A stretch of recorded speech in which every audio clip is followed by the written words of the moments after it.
Welcome to another inspiring discussion, and today the topic is storytelling. To guide us through this ancient art is internationally acclaimed storyteller, author, and psychotherapist Nancy Mellon. Thank you for joining me, Nancy. With pleasure. Nancy, I'm going to dive right in and say that people love stories. The world seems to have an overflowing number of books to prove this. Parents are reading their children bedtime stories regularly. Teachers read to their classes, and it seems that there certainly is a lot of storytelling going on, which is wonderful. But what I'd like to know from you, with your experience, and I believe you've had 30 years of experience in the realm of storytelling, what would you say is the main and maybe the most significant difference between a story that is read and one that is told? Oh, this is such a wonderful question to explore for all of us, because so often as adults we can feel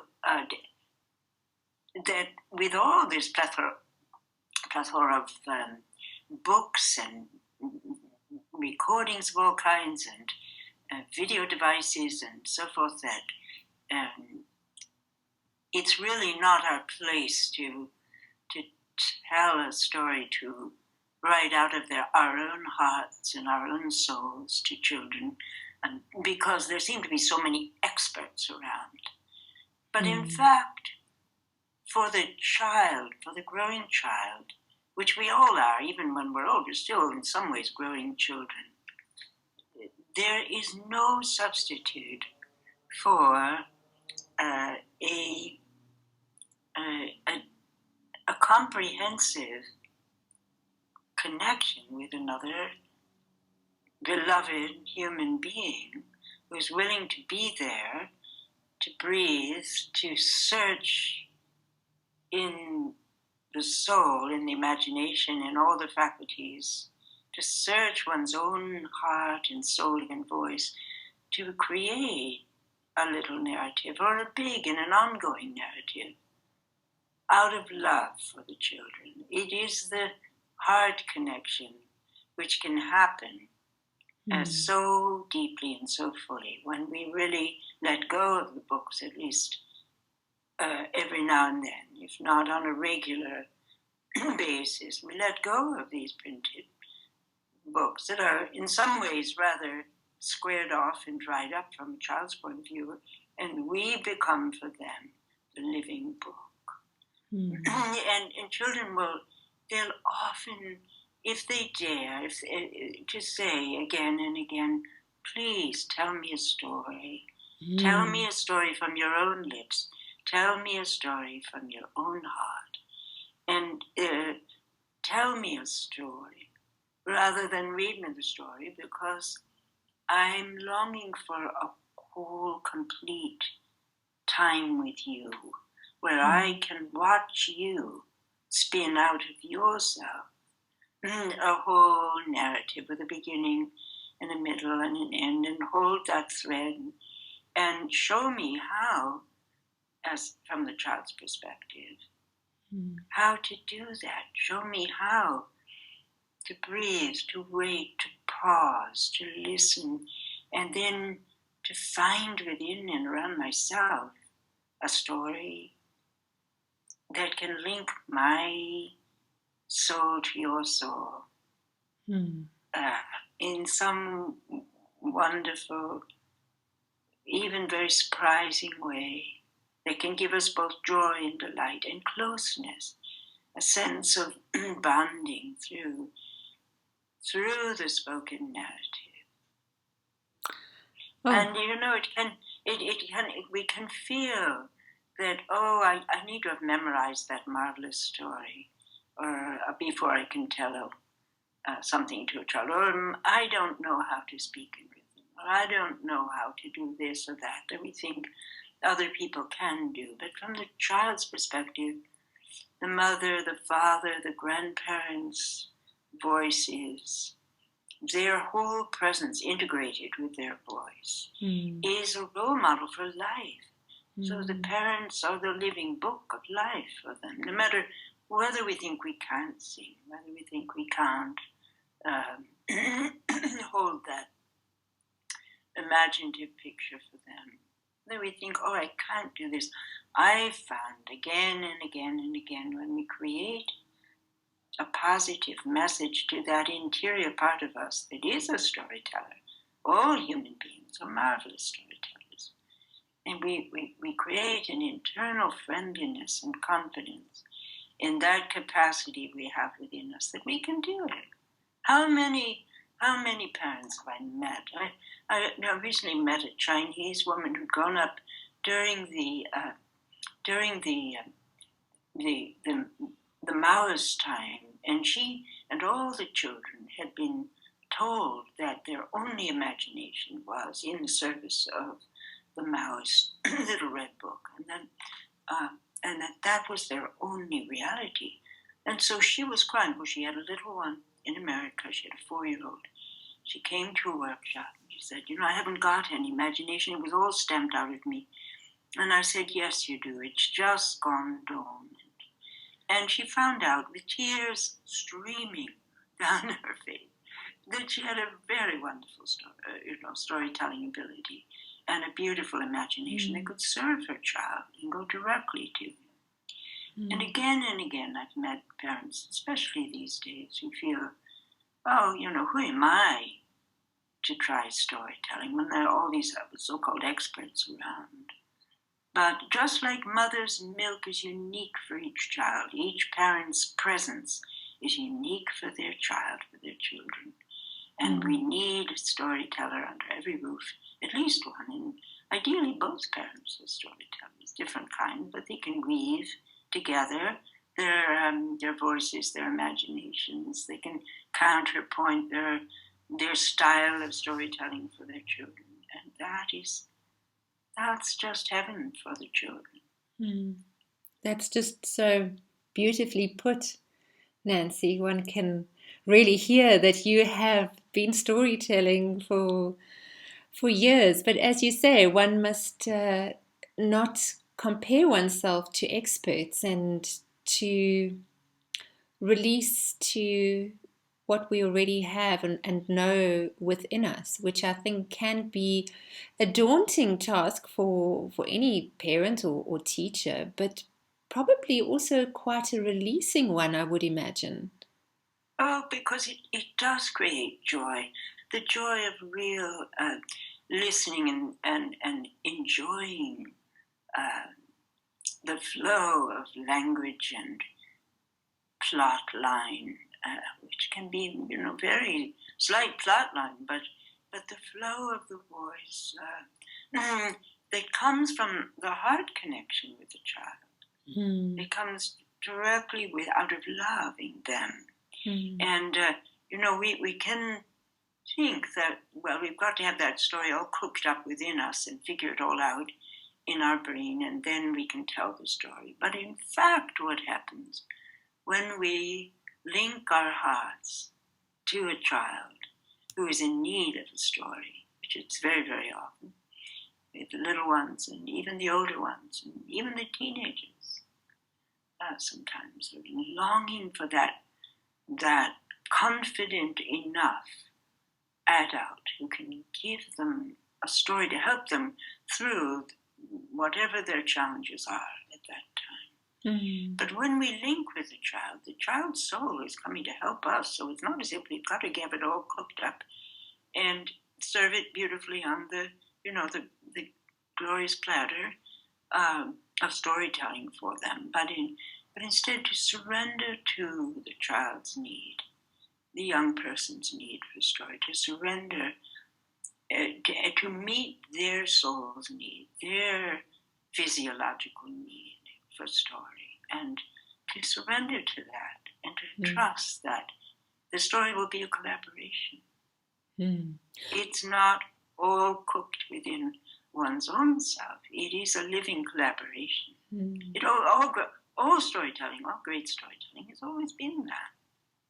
Collaborative. So it seems that there's certainly much more to the story than the actual story itself.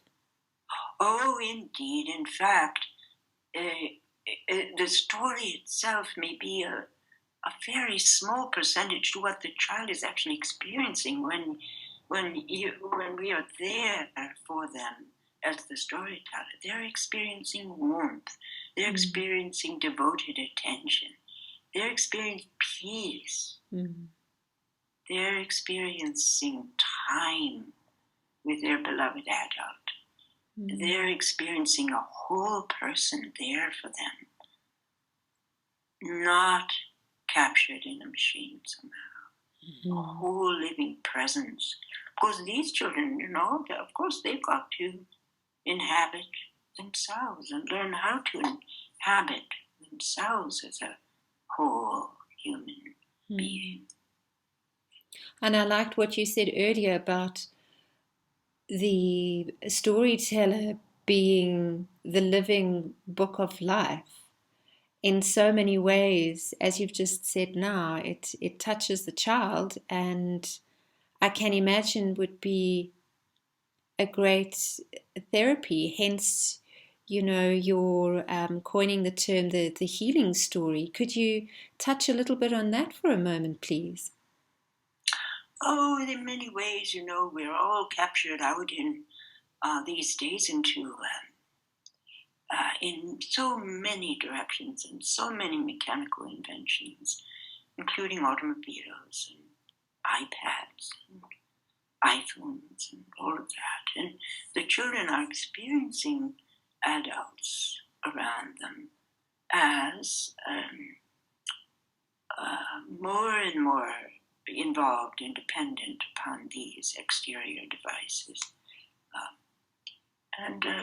It wasn't so long ago when everybody walked where we had to go, and where we sat down often together to share meals, and where there was time in the evening with only a little electricity or none at all, to sit together and to be together, commune together, fully present, and to search in our imaginations and to search in our speaking for wonderful ways to encompass ourselves and embrace ourselves as human beings at the end of the day and at other times during the day. And there was much more singing. There was much more listening into the natural world in those days. But the opportunity today is to consciously and intentionally protect the storytelling part of ourselves, to nurture it, to figure out again, well, how can we have time for this function to really thrive in our families, that we don't make excuses for not allowing time, cultivating time, claiming time on a regular basis, every day for the little ones, without fail. They need the storytelling part of ourselves as much as they need porridge and fresh air. They need to know that they can find that whole human being out there who can speak about their day with love, with pleasure, with interest. Who can make a little story with wonder and love and delight, so that they can share those inner moods and that narrative delight and fascination with them. And then, of course, they find the storytelling part of themselves in response. And they love to tell the stories, but we mustn't give everything over to them. Now they're the storyteller. I met a father once who said, "Oh, well, I don't."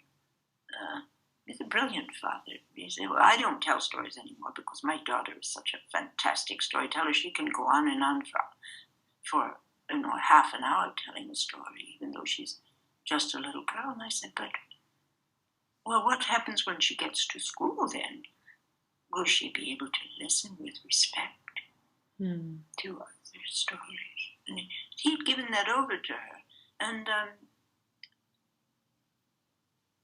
there's always the possibility of collaborating, making up stories together with one's children. But some of the time you have to say, this is Daddy's story, or Mommy's story, or Grandma's story, or Grandpa's story. And let's listen to it. I mean, the teller of the story is listening to the story as well as the children. So if we're listening with great respect and interest to the story that we're telling, with a loving heart, then that helps them to listen and to attend with a loving heart.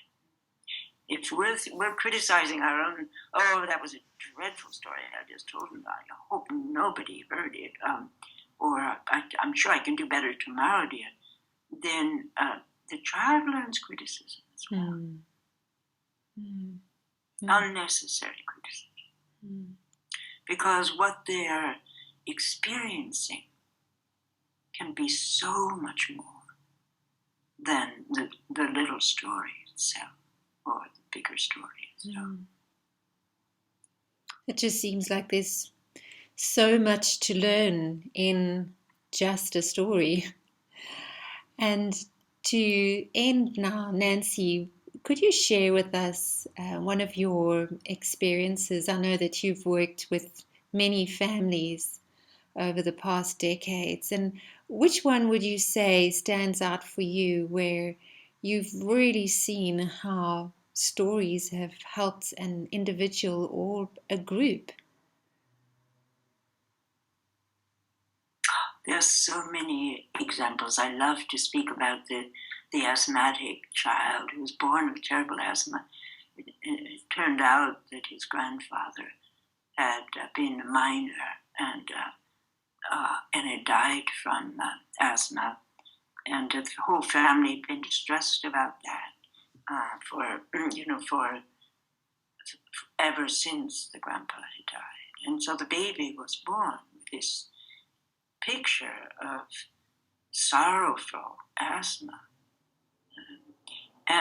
but the mother finally she heard about how storytelling might be a healing art, and so we found that she could be a story mother. She said, "Okay, I'll try. I've never told a story.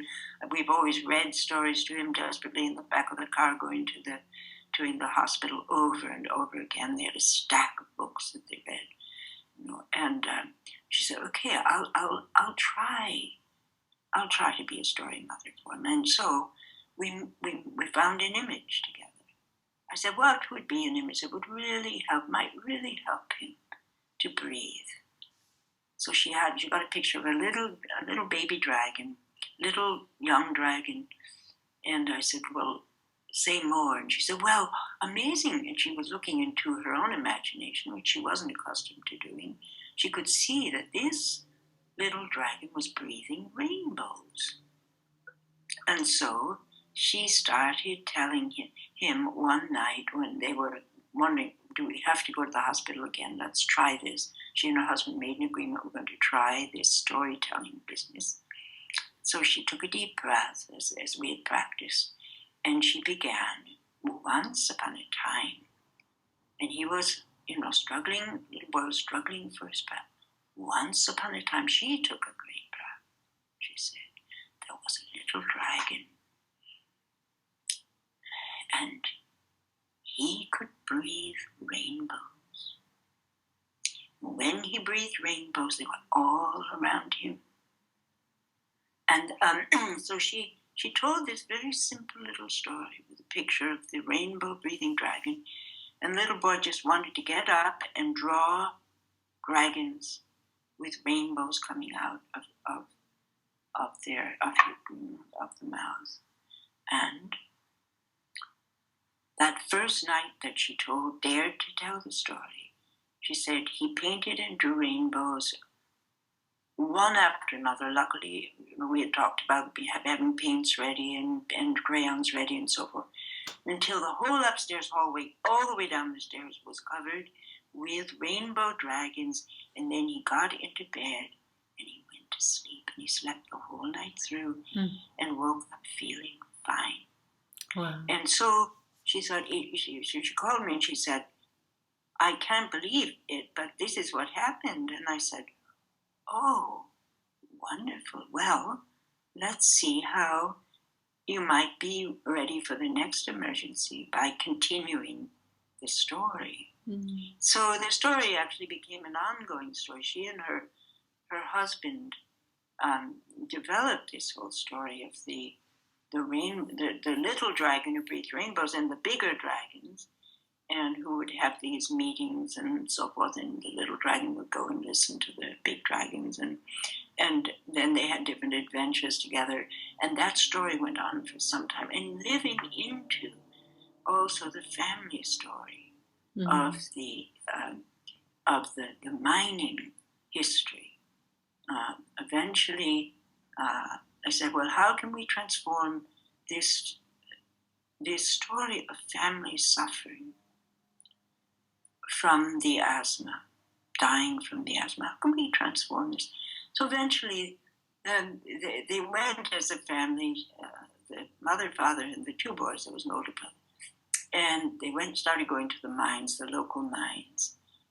There was a wonderful one with Herkimer diamonds,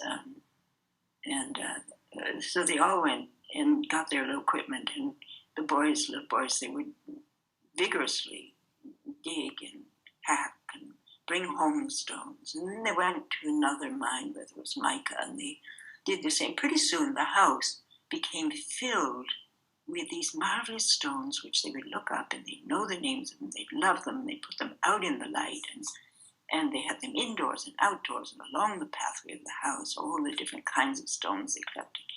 Pretty soon, the boy was feeling much better, and when I met, it was a living story, so transforming the family story, transforming the asthma story. And I met her, they moved, and I lost track of them, but about 4 years later I met her and I said, how is he doing? And she said, oh, he's fine now. So that's the transformative, there's an example of the transformative healing power of story. But it took her courage in the beginning and determination to say, I will be the storyteller. And then her husband said, well, I don't want to miss the fun and the amazement of it. So he got involved. And many, many, many mothers and fathers have found their way into storytelling with a little bit of encouragement. It's like ducks in the water, you know.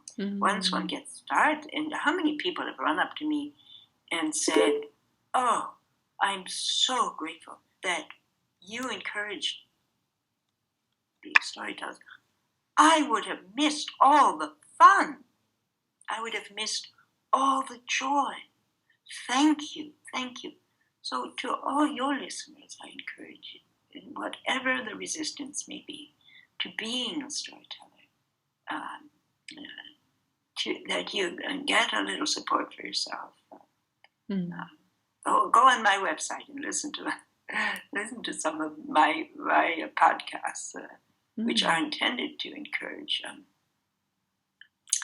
the storytelling part of us all, so that we can reclaim this these days and take more time to be with the children in this archetypal, necessary way for them.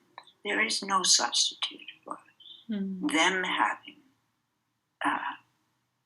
in their own lives at least someone, not turning it over to the teachers either, under their own home roof, who will be a storyteller for them. Nancy, thank you so much for that inspiring story and your continuing inspiring words. You mentioned a website. Could you give us the link for that, please? Oh, well, my website is healingstory.com. And there are many, many other wonderful storytellers who are devoted to this art. But I'm very happy to commune with anyone who is longing to develop this more under your own roof. But best of all is to gather in circles as story parents, and to encourage one another. Mm. And I'm very happy to encourage you too. Thank you so much, Nancy. Thanks for your time and for sharing with us. It has been, as I said, truly inspiring. And may your stories continue to flow. Thank you, and yours too. Thanks, Nancy. And for those of you who maybe are wanting to hear more of Nancy's beautiful sharings and her experiences with others in storytelling, she's got some beautiful books out. One which I've recently read, Storytelling with Children. Definitely a must read, and very easy, and loads of different references in there as well as Storytelling and the Art of the Imagination. So go and Google those, and happy reading. Thanks so much for joining us once again on Inspire Your Children.